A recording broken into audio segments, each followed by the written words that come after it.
Cool. Good. All right. Friday, August 28th. Well, I know that there's a couple of folks who are joining who haven't joined just yet, and one of whom I'm going to pick on very heavily as we start to go forth here. Abhishek is his name, and he's not on right now, so we'll have to pick on him when he comes on because it's not fair otherwise. But fashionably late might be what he's going after. So anyway, good. Hey, welcome everyone to, well, here we go. There he is. Give his audio just a moment. Hey, Abhishek, your ears are burning. Hey, good morning. Oops, there it is. See, did everyone just hear that just now? Everyone for whom it's not morning, did you hear me just say good morning? I'm a bit ashamed, but I've finally given in. I finally just honestly, it was like a couple of weeks ago. I can't do it. It's quite clear that there's just no way for me to like enunciate the syllables evening. I can barely do it just then. Evening, good evening. Really difficult for me to do before 10 a.m. here. It's tough. Anyway, good. All right. It's 5 after. Thanks everyone for coming. If you don't see the meeting minutes in the chat, then we'll post them there one more time. Everyone that's on the call, all of your names are familiar, and I believe that you've been given access to this doc. We'll share this now. If you don't have access, please just request it and it shall be granted.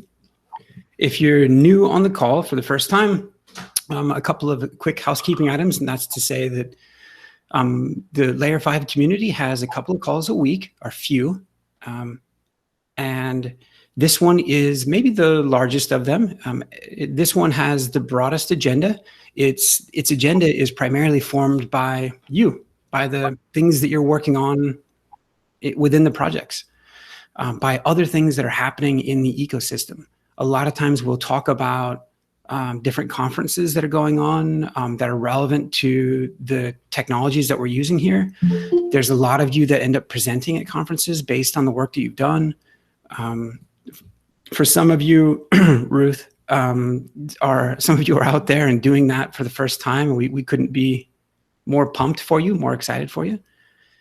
For those of you who might want to talk at a conference, or maybe just present on this call, or speak at a meetup, or however big or small that is, we're here to help you if that's something you want to do, or certainly go do it onto your own. So, gosh, yep. So we end up talking about it a lot on the call. We do have a tradition that anyone who comes on to any one of the calls for the first time gets to go through the initiation of introducing yourselves. And the introduction is just a real quick saying hi to everyone, letting them know who you are, kind of what where you're coming from, what you're interested in. And that way some of the faces can start to become familiar. And so if you're on the call for the first time, if you would say a quick hi. I'll go ahead and call out a couple of names just to help facilitate this, so you all don't speak at once, because I know you're all eagerly awaiting saying hi to everyone. So just in order, Victoria Brown, welcome to the call. Nice to have you. Say a few words if you would. Hi everybody. Good. I think it's evening here. It's 4:04. So good evening everybody. I'm Victory Brown from Nigeria. Beginner in UI UX. I'm happy to be here with you guys. I got invited by Ruth and Anita, and so far it has been really helpful. They've been helping me try to contribute to the community and all. And I've enjoyed myself so far. Oh, nice. Oh, awesome. It was a great introduction, Victoria. Victory. yeah, sorry. In the U.S., a lot of folks have the name Victoria, and so it was a great introduction. It was all going very well up until you mentioned Ruth and Anita. It was like, well, I guess we'll look past that and be excited that you're here. And of course, I'm totally joking. So anyway, thanks for saying hi. It's very nice to have you. Next up, well, I'm not sure if it's Iggy or Ig, but Kahindi, Ig Kahindi. Yeah. Hi everyone, it's Ige Kende. Okay, I'm Ige Kende from Nigeria. It's evening here. Good evening, everyone. A beginner in front-end development, and I'm happy to be here. It's nice to be here. I'm looking forward to learning new things in open source. This is my first time in open source, so looking forward to learning new things from everyone. Thank you. Awesome. Good. I just learned something new just then. And that was that I don't know how to pronounce first names. So good to have you. Oh man. Oh, this is tough for me. Going next in the list, Mr. Favorite, Jom. Hello. Good evening. I'm also from Nigeria. Currently a front-end developer. Well, I'm still learning though, and I'm glad to be here. Nice. Awesome. And then Mr. Favorite, can you pronounce your first name for me? It's actually Jome, but you could pronounce it Jom, but it's Jome. Very good. Okay. Not too hard. So nobody ever messes up my first name. I don't know what the deal is, but Siraj, Mr. Chandagug. Yeah, hi Lee, and hi guys. I'm Suraj Changude from India. I'm particularly worked in JavaScript and mean stack and Maven stack, particularly Vue.js and Electron and all that stuff, which is associated with JavaScript. Thank you. Awesome. Very good. I was just getting it as you were introducing. I was just getting a chuckle out of some of the folks explaining that my name is like there's only one way to say it, and my humor is so dry sometimes. It's anyway. Good. By the way, I'm super tickled that some of you are saying you're into JavaScript and you're into front end things. It's really refreshing because there's so many of us around here who are deficient in that regard, I guess. So we can really, so a lot of the projects could really use your help. So it's great. Mr. Matthew, Tajiri. Yeah, hello, good day, everyone. My name is Teju Matthew from Nigeria, evening here, a front-end developer. This is my first time being here on an open source project. I'm looking forward to learn and contribute as well. Thank you very much. Awesome. Good to have you.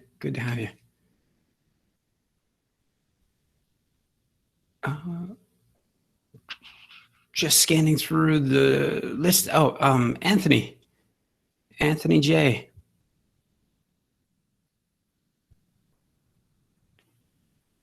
And by the way, Anthony, I am doing us all a favor by not pronouncing your last name.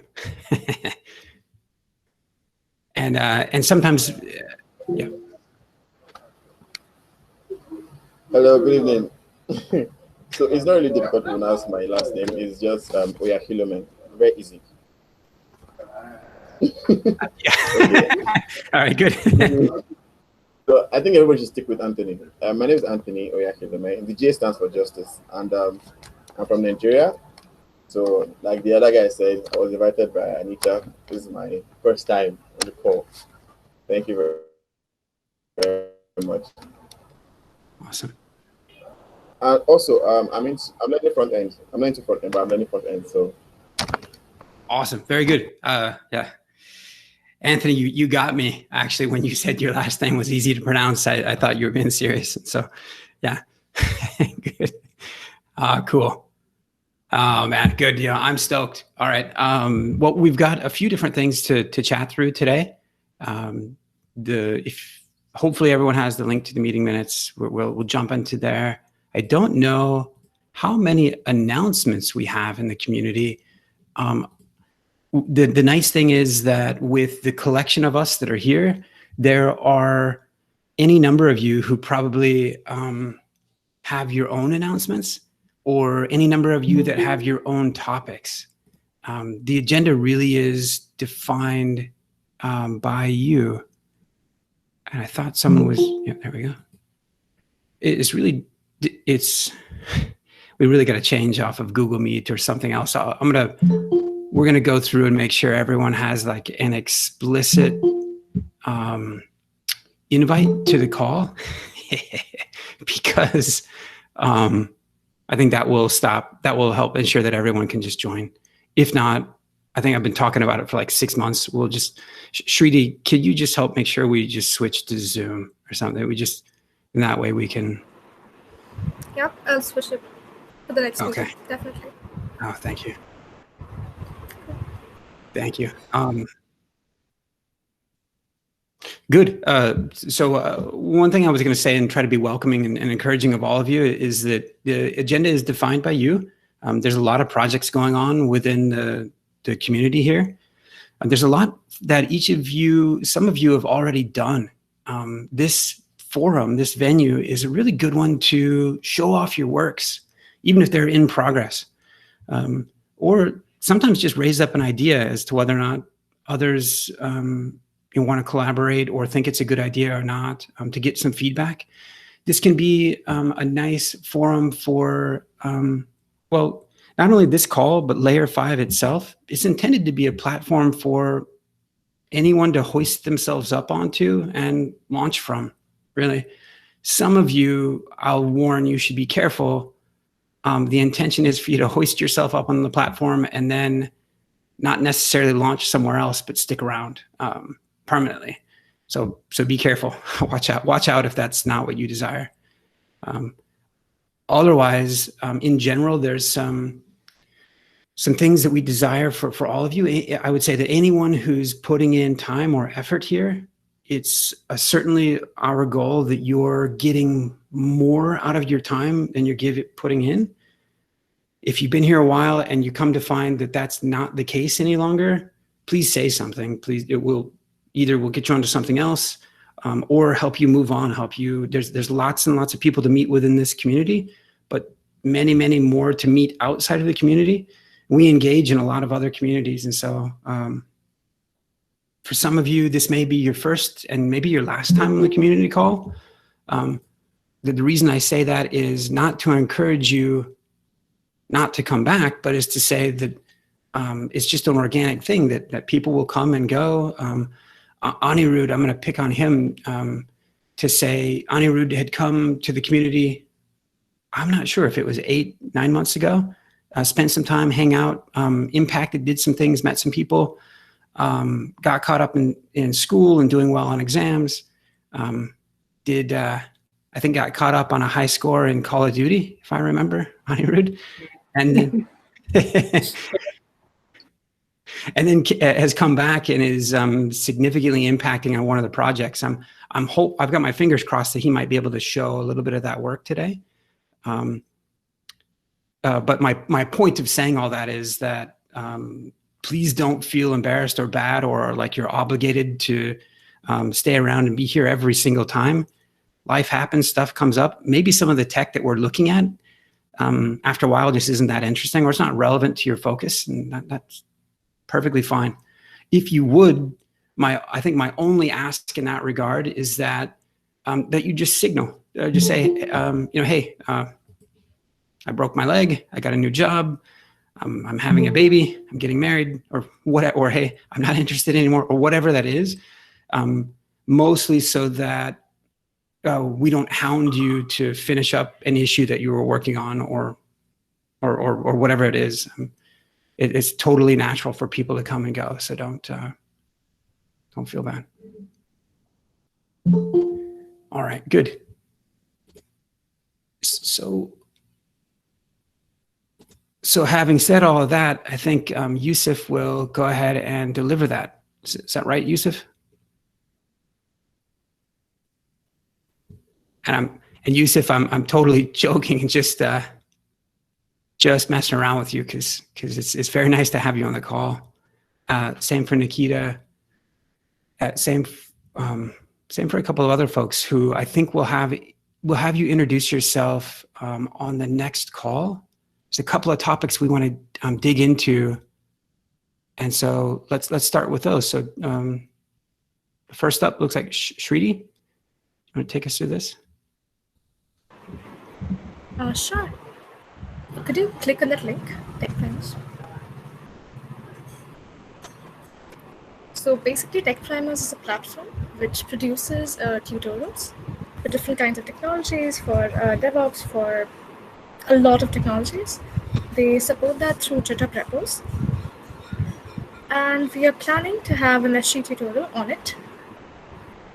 I put this into the community meeting minutes because I'd like some help doing that. And if anybody is interested on getting a word out or helping me create the tutorial, we'll also have help from the Tech Primers people. So you won't have to do all the work by yourself. And I'll be there to support it. I'll be there to help you throughout the entire process. So if anybody is interested, please do either comment on the meeting minutes or drop me a link on Slack or any way that you want to. That's all. These are video tutorials, right? Yep. I do have a comment on this. So the thing is like Meshry, it's basically service mesh and its management. So would it be necessary to have a tutorial because the user base wouldn't be much flexible as not everyone is into service meshes and not everyone needs them. So that's the part where I'm thinking like, will we have more people, like mostly it would be enterprise or companies, but basic developers? I mean, it's early. Okay, here I would say it like this. So Docker was a new technology that many people didn't know about before, and now they do, and it's significantly changed how they do development. Many of you know Docker, and maybe some of you don't. Many of you know Docker very well, and you're using it a lot, so you're finally using Kubernetes or an orchestrator. And then eventually, so you're right, Anirudh, that like there's a journey to getting to a mesh, but and we're on the forefront of it. We do want to empower and enable as many people as we can with meshes. Meshes are going to change the way that people write software. And so my point, like what you said is is accurate. That doesn't mean that we would want to hold back from letting them know. You know that these. Like I'm happy to help with the tutorials. Like if you want anything, you can actually reach me out on that. Sure, I'll do that. Yeah. So yeah, I think like we might want to wait, but yeah, that's a good idea regarding creating tutorials on Tech Primers because it is necessary sometimes. Great. Just adding a point here, any kind of help would be very, very welcome. But you might want to have some experience with running Meshry or actually having deployed Meshry at least to be very impactful in this area. So yeah, sure. Please reach to me. Give me a ping on Slack. Send me a mail, anything. That's it. Thanks. About the video tutorials, there are already 2 to 3 video tutorials about Meshry, like deploying Linkerd, getting started with Meshry, and like there were some conference talks also which he delivered himself. So like all of those pretty much covers what we have right now in Meshry. rather than a video tutorial, education tutorial would be something more useful for the community. Yeah, Where much more. where we can actually give the background of service meshes, background of service mesh interface, how our adapters work, how the meshery architecture is based on, and then how to start a meshery. That would be much more detailed and much more useful to the community. Like not only Layer5 community, the outsiders also.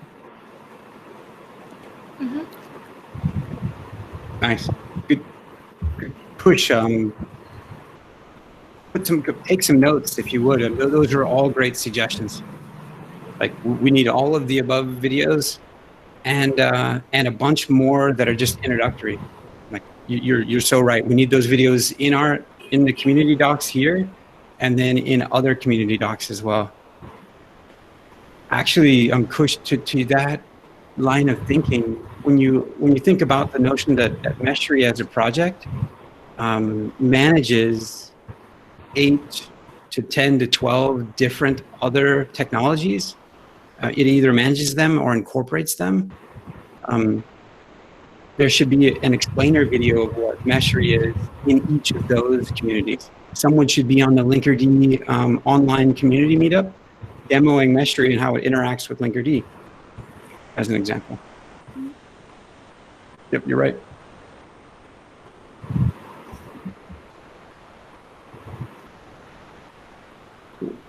Any other comments on that topic?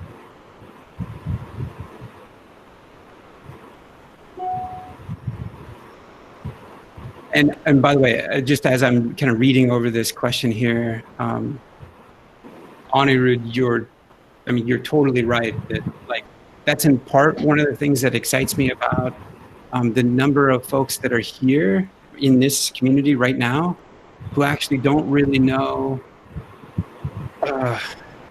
Golang, Rust, Docker, Kubernetes, Prometheus, Jaeger, like gRPC. There's a long list of tech that is used in the projects here. One of the things that excites me is that there's any number of you that will leapfrog a little bit forward in terms of your understanding of tech, because if you jump over to a service mesh, that's usually it takes people a little bit of a journey to get to them. But if you're kind of starting here and starting small, if you start small, you'll be successful in making contributions or kind of getting engaged and getting an initial understanding, getting an initial foothold, and growing it from there. It's kind of nice because there'll be a back trickle, if you will, of knowledge that you will gain just by jumping over. So I mentioned a lot of back-end infrastructure projects. There's React and Gecko, Gatsby, Next.js, Billboard.js, Cytoscape.js. There's a lot of front-end technologies or libraries, frameworks that I expect that people haven't quite used just yet either. There's one that I'll call out called Cypress.js that we've only started to use a little bit and actually could really use some other people that could dig into this. Kush, could I call on you to introduce Cypress.js? Actually, it's not Cypress. It's plain old Cypress. Okay. It's just an E2E integration framework for JavaScript. More appropriately, JavaScript frameworks. And yes, we are not utilizing the complete power and features of Cypress. Right now, as far as I remember, the last test I did was integration test for rendering of pages.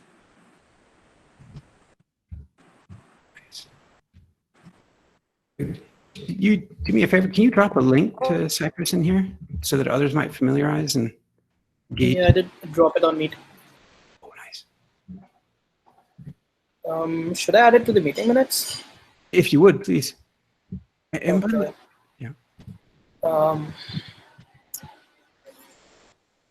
Link.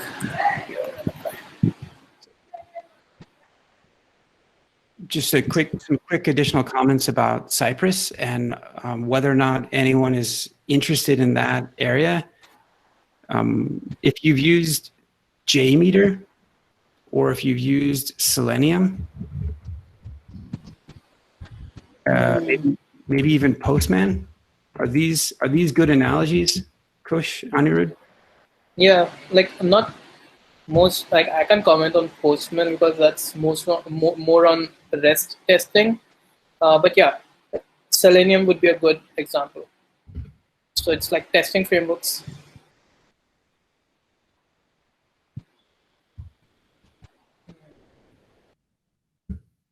And so the point of the use of Cypress as a tool within these projects is to facilitate automated testing of the front ends. Yeah, it's a pretty important thing. It's can be nerve-wracking to make a release of one of the projects if we haven't run a lot of tests. So yeah. So Kush, Anirudh, if people are interested in Cypress and kind of understanding what we've done to date, are the two of you good people to come see? Yeah, sure, I can help with Cypress.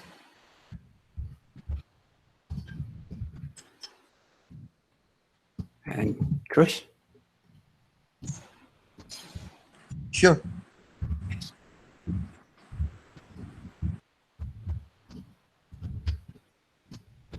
Cool, very good. Next topic up is Abhishek. You've got a topic.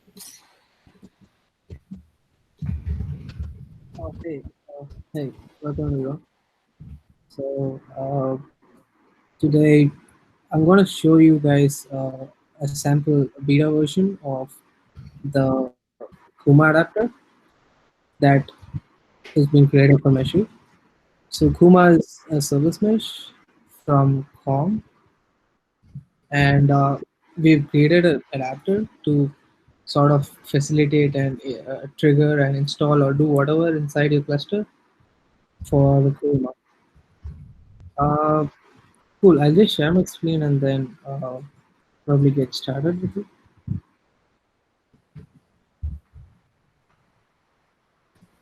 Second. Oh God. Is the screen visible? Here it comes. There it is. Great. All right. For this demo, I have a cluster running in my remote on Linode basically, and yeah. So I guess let's get started.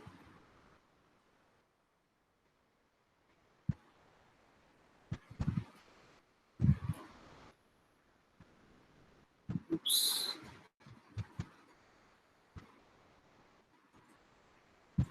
Great. So I have the meshery and the adapter running in my local. So yeah. So what you need to do to initially set up meshery is that you need to upload your kubeconfig. Correction. Actually, Dev, are you on the call? Yeah. I know you can't wait to chime in about that kube config. Yeah. Okay, is that fix already done? Yeah, I solved that issue, and the yesterday they released that, at least the new version for that, so it's working now. Great. All right. Cool. So yeah, I've already put my kubeconfig and I have the cluster running, and yeah, it says successful flipping. So I do have my Kuma. So basically, these are all the adapters that are available for meshery, and this particular thing is of a different color because this one is the only thing that is online, and everything is right now not available in my current local setup.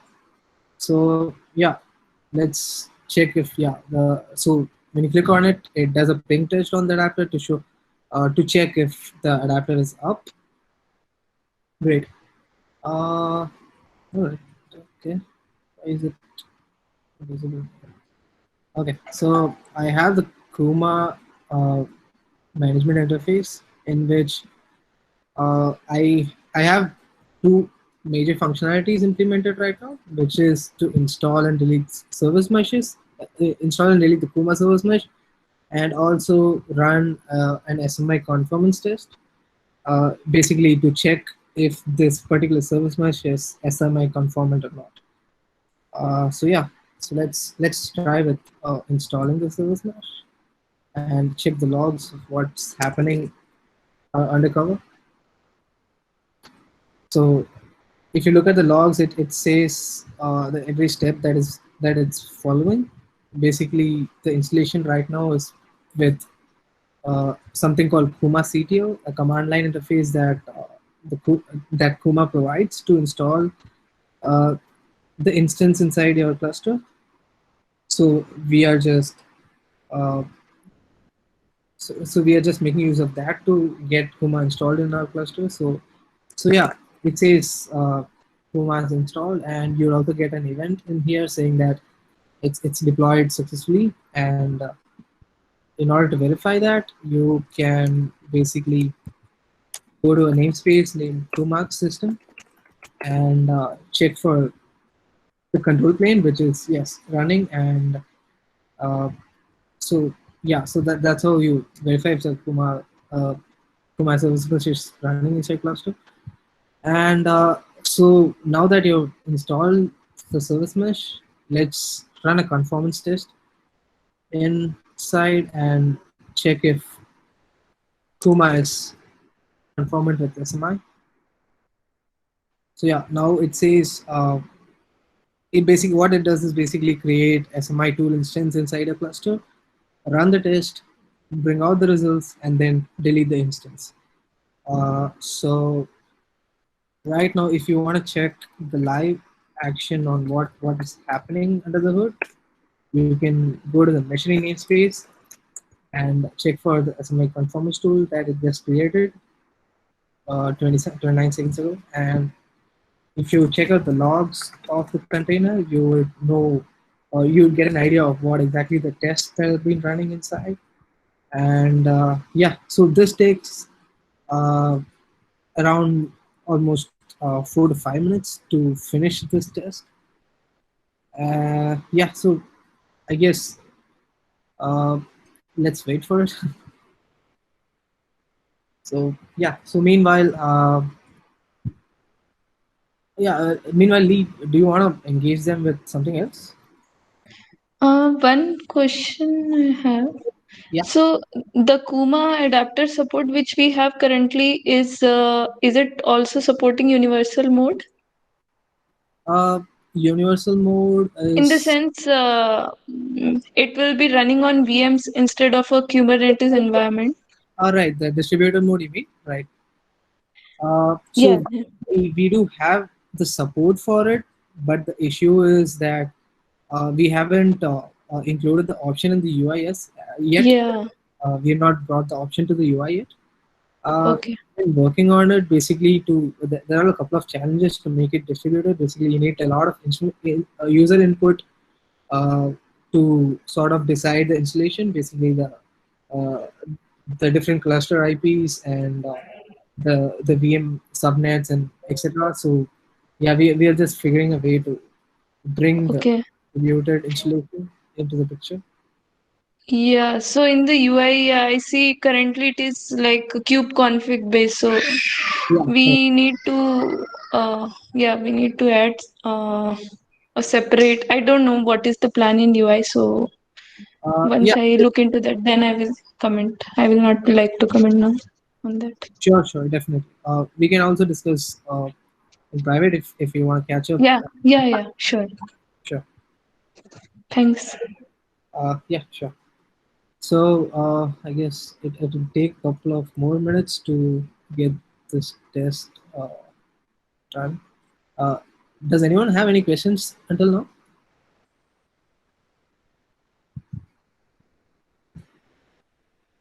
Great. Right. Uh, Meanwhile, we, Yeah. Here I have one. Do we? Oh, you know what? Maybe I should have been watching the demo. I was going to ask if the SMI conformance test was a supported operation, and that's actually what you're demoing. So, great. so yeah. So that's. By the way, do the test results generally return? Yeah. Okay. I'll just show you. Okay. Oh, okay. Sure. As soon as Yeah. they come back. So. So also we do have a beta version of Open Service Mesh as well, which supports all these three operations. And yeah, I guess meanwhile, or no, this test is going to be done in a couple of more minutes. So I've already run this test on the cluster, and apparently Kuma is not conformant with SMI. Oh, sure. Yeah, so yeah, that's the outcome basically, and you would get a notification on the UI with the results. And moving ahead, we would also want to create a tabular, create the result in a tabular format, and the mockup of that is basically in here. So this is just mockup results that just shows the outcome of the test that is run inside the cluster, and which says how capable it is and what is the result of the test and all the corresponding data is inside. So this data is right now in raw form, as in what we will be getting shortly will be in a raw format as in the JSON format, but the next version of this release would be in a tabular format positively. Wait. This is still step Okay. one. Yeah. Probably, Yeah, Abhishek, this is fantastic. This is what I was hoping that you would achieve with the demo. This is great. Maybe at the end of the call we can circle back real quick just to see if the results came through. But definitely, yeah. This is nice. Thank you for sharing. I know it's not always easy to share. All right, very good. We had another. Any final comments for Abhishek?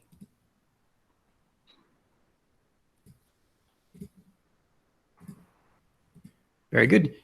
Inside of the meeting minutes, our next topic up is, well, it's from Ruth. Hi everyone. Yep.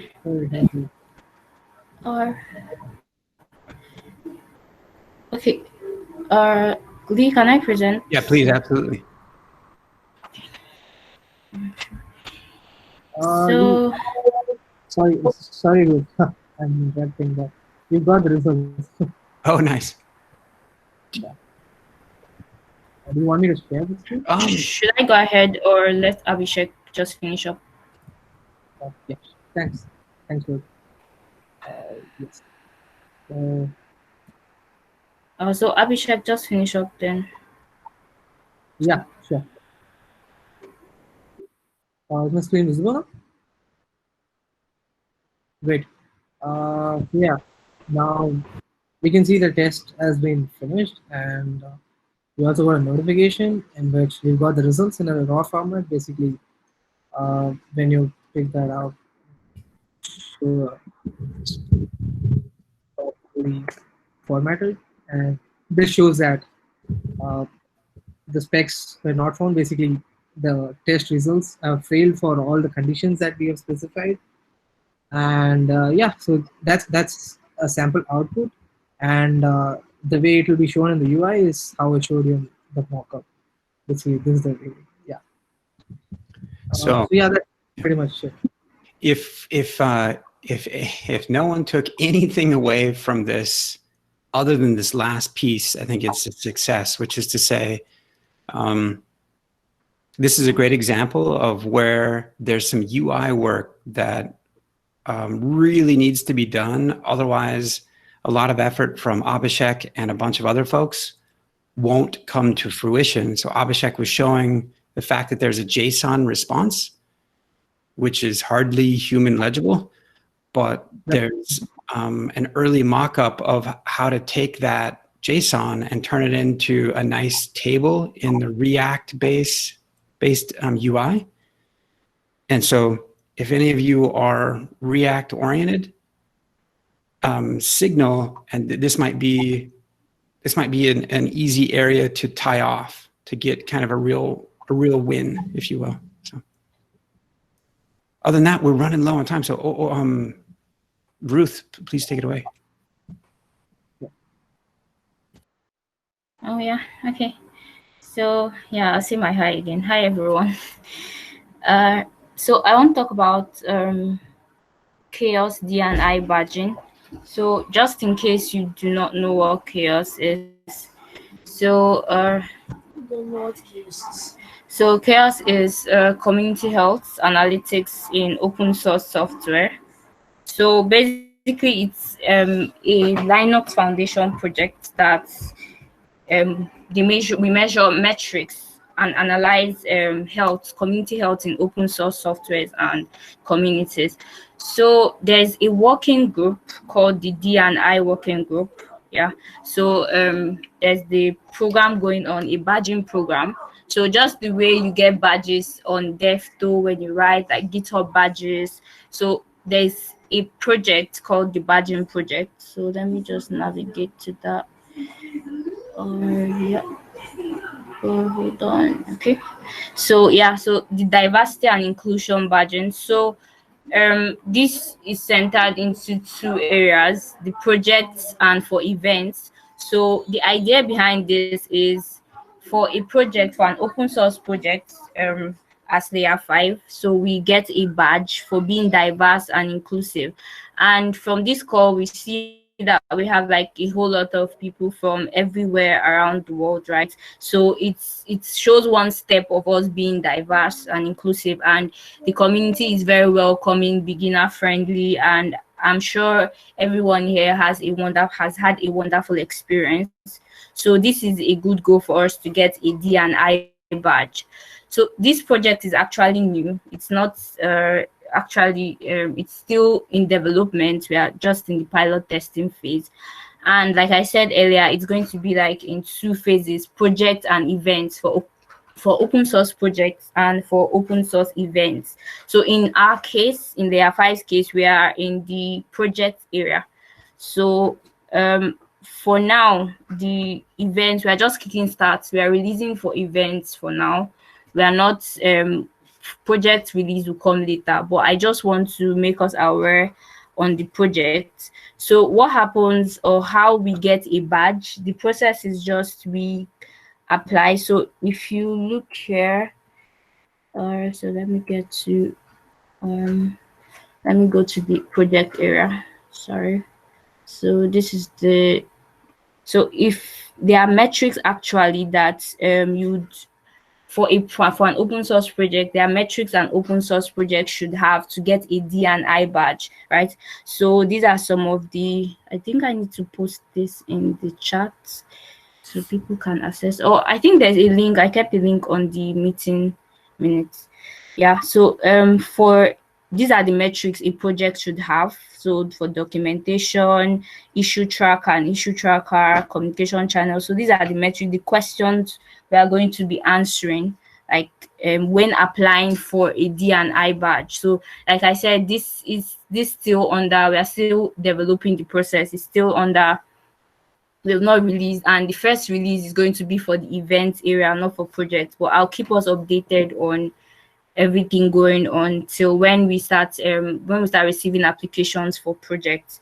So so after applying, after you finish the application process for your project, your project is going to be assigned a reviewer, someone that will go through all the metrics you have put in to be sure that you pass the metric. There's actually like a checklist where the reviewer would check, okay, this documentation, okay, it's okay, and the next one, move to the next metric, just like that. So after the reviewing process, then the moderator would be the one to, okay, give a pass. So there are different badges actually, so I'm going to show that.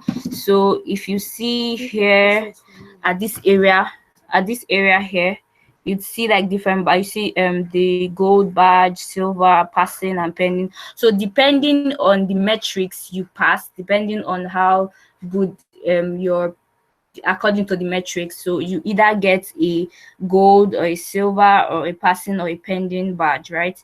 So that's just what this project is about. So when it's time for the release for the project area, I'll keep us updated on the process. Yeah, I think that's pretty it.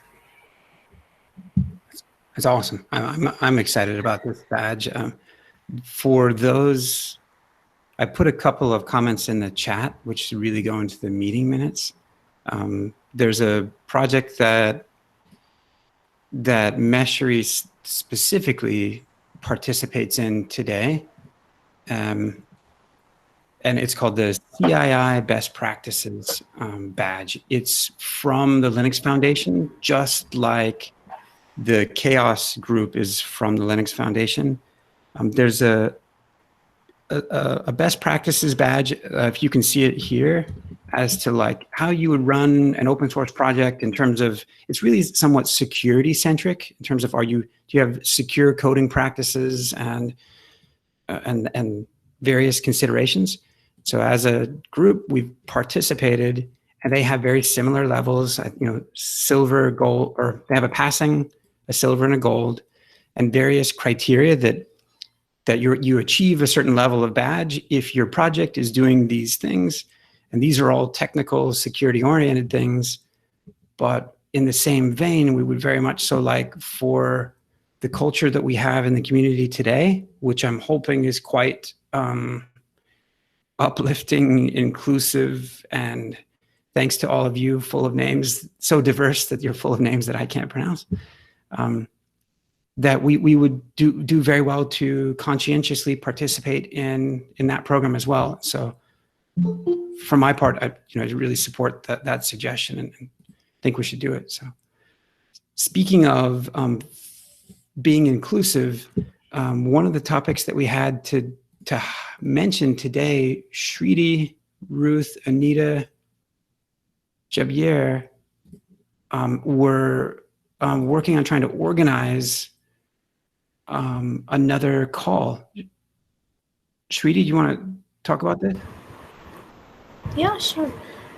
So we are basically planning another call for newcomers or new members of the community.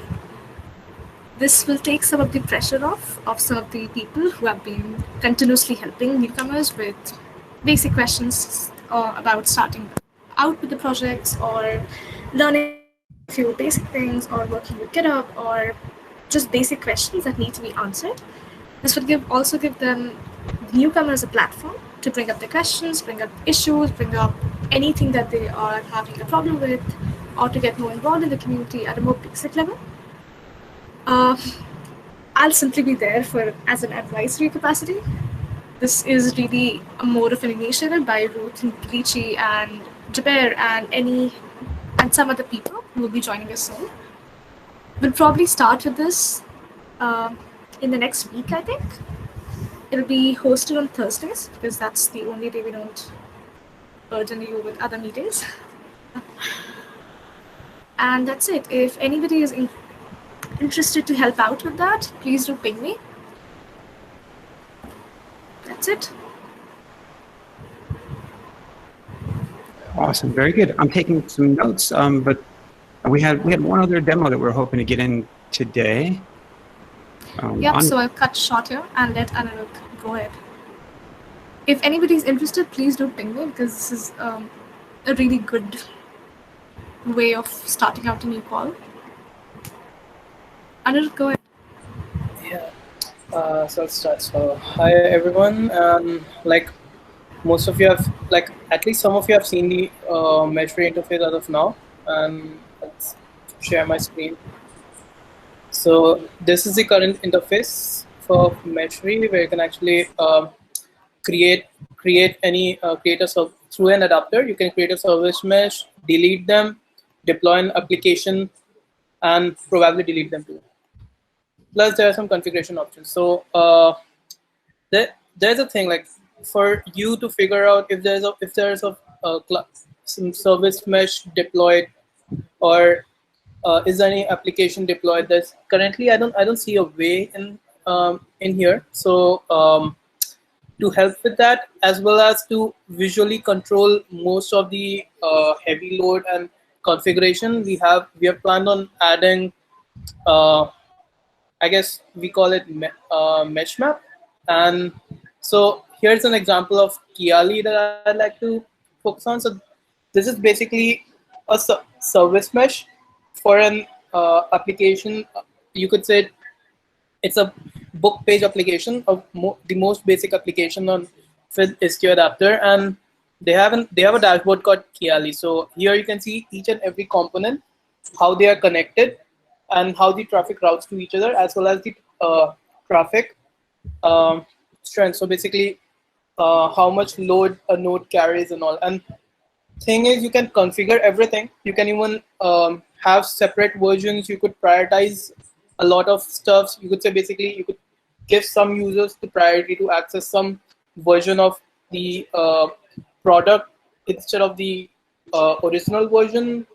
And there are a lot of things you could configure here. You could configure the traffic and almost everything. You can even see the traffic as you see here, like in the HTTP part. So you can even see the requests per second. And this is a very like when we had a look into it, we found it very interesting, and this is something we need, and we improve. So we're planning on improving on it. And so what we've come up with, we've used a library, Cytoscape.js, and currently it's in like we're in the planning stage. We are trying to list all the things that we need, and here is the development version of the current website, and that's Scope the Mesh.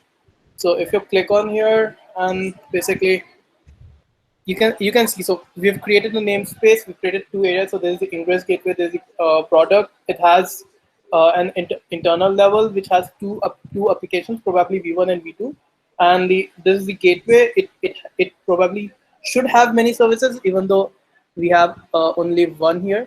And this is probably the line that's mostly known as, let's say, this is the traffic line where the traffic routes. So currently this is the lowest version right now, and we're starting to work on it.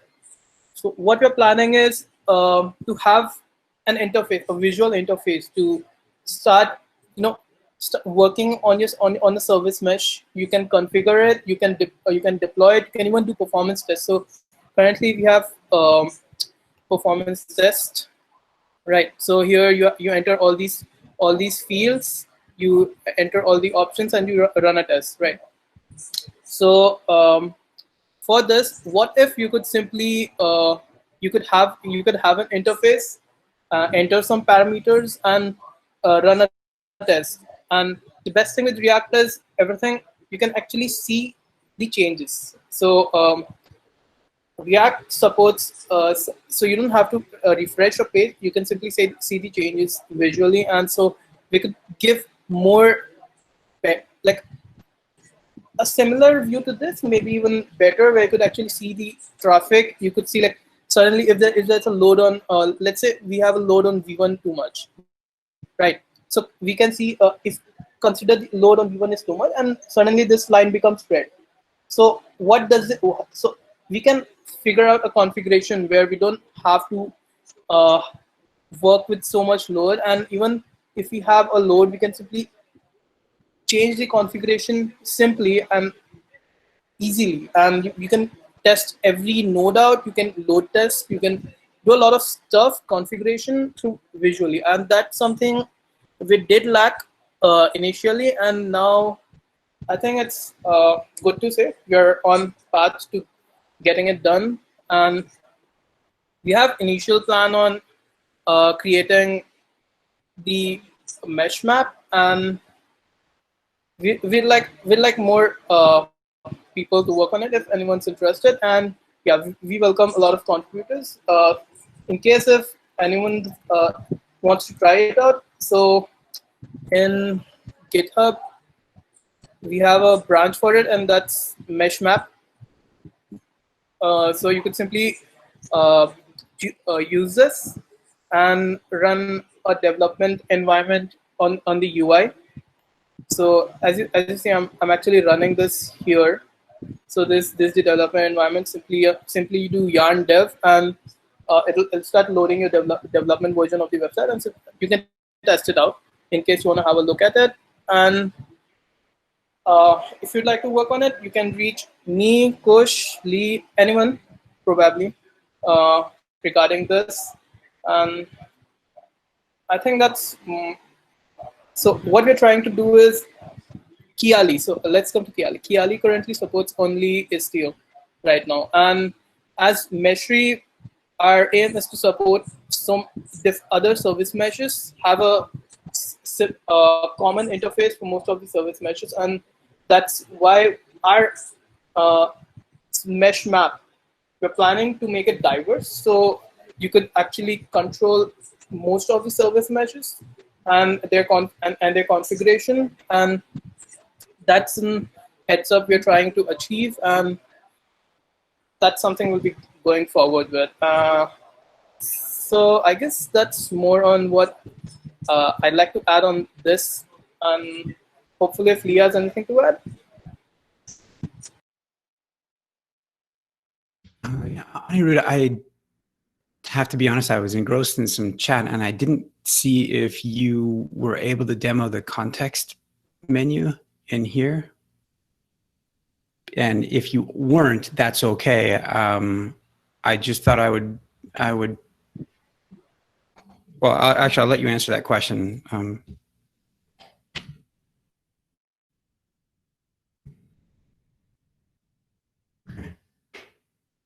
Oh, so Anirudh, did you end up demoing the context menu? No, not yet. Okay. Like, I'll just give a quick demo on that too. So. Okay, great.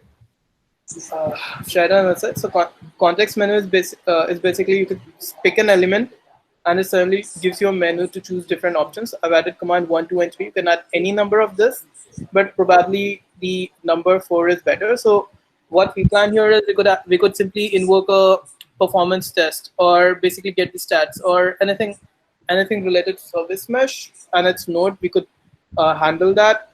We have lots of options. You could simply even pull this around. You can mess with it, and that's like, you could arrange it any way you like. You can control anything however you like, and that's something we're looking forward to. And yeah, I guess this is more on context menu. So this is the context menu. So where you pick a node and you have different options that you can invoke. Each option invokes a function. So in the end side, it would perform the function. And that's more on context menu, I guess.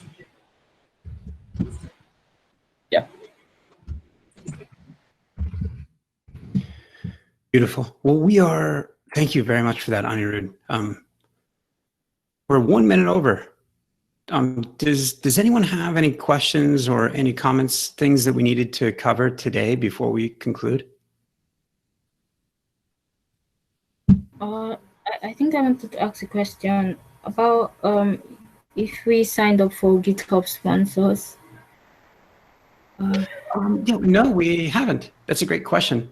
No, we haven't. There's nothing stopping us from doing it. Or, rather, what we have done here recently is we did sign up for Community Bridge. I'll put a link to that program. It doesn't mean that we can't participate in both programs. Yeah, I think for GitHub sponsors, it's not yet available everywhere. So you just have to check your location, and if it's available on your location.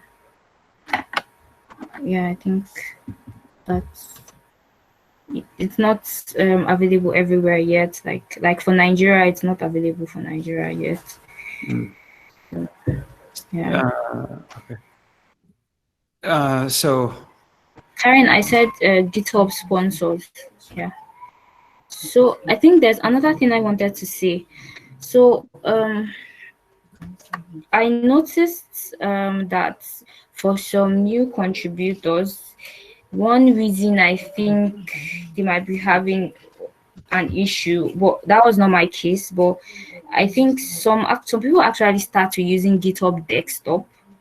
So when using GitHub desktop, they do not do that signing off commit. So whenever they push the commit, the DCO check always fails. So they skip that aspect. Like for someone using a GitHub desktop, I don't think if there is a feature to enable signing off of commits from GitHub desktop. So I think There that's one isn't. thing. Just adding a point here, there isn't for that feature available for GitHub Desktop, especially for Windows. What you can do is use VS Code with it or another ID with it and enable signing off from commits on that. Yeah, so because I think I helped someone out and she was using GitHub desktop, so I noticed that was the problem. So some of them actually tried to skip off that step, probably because they use GitHub desktop. Yeah, so I don't know how we can manage that situation. I'll add a suggestion here. Instead of giving up the DCO criteria, we can add an instruction to the first timers contributing guide and add proper instructions so that this won't be an issue. I'm sure there's a way to solve this without having to resort to the um, git bash or git CLI. Maybe like a note to say if you're using GitHub desktop, you might not be able to do the sign off commits. You should use this. Maybe something like a note.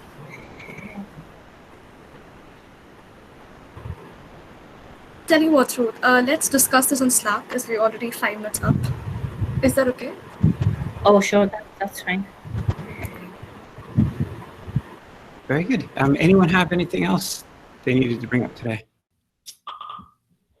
Sweetie, when you're discussing with Truth, is there a way that we could, get in on your discussion? Maybe we could have a tutorial, because I remember that it was quite a hassle for me. My DCO test kept on failing when I started the first contribution that I made. So maybe we could have a simple tutorial for that so that newcomers don't have to go through the stress like we did. Sure. We'll have the discussion in the first timers channel, I guess. Is that okay?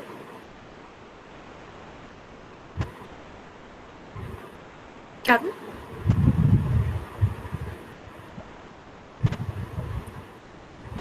I didn't get to this. I just said we'll have the discussion in a community channel, properly in the first timers channel. Is that okay? Okay, that's fine. You're good to go, Lee. Awesome. Yeah, that sounds like a good, a recurring topic for the, well, gosh, I guess maybe it's the new contributors call. I think we have a first timers channel, but I wonder if it isn't more appropriate to call it something else, because it's not literally first timer, but just sort of folks that are fresh. So we're a few minutes over. It's been a very nice call. I think we hit our record today for the number of attendees. This is great. Same time next week. Also, I think look to Shriti and Ruth, Anita, and Jabier about details for the new contributors call. Okay, thanks all. We'll talk to you very soon. See you all in Slack. Yeah, bye everyone. See you on Slack, guys. Bye, guys. Bye-bye. Thank you.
Hello.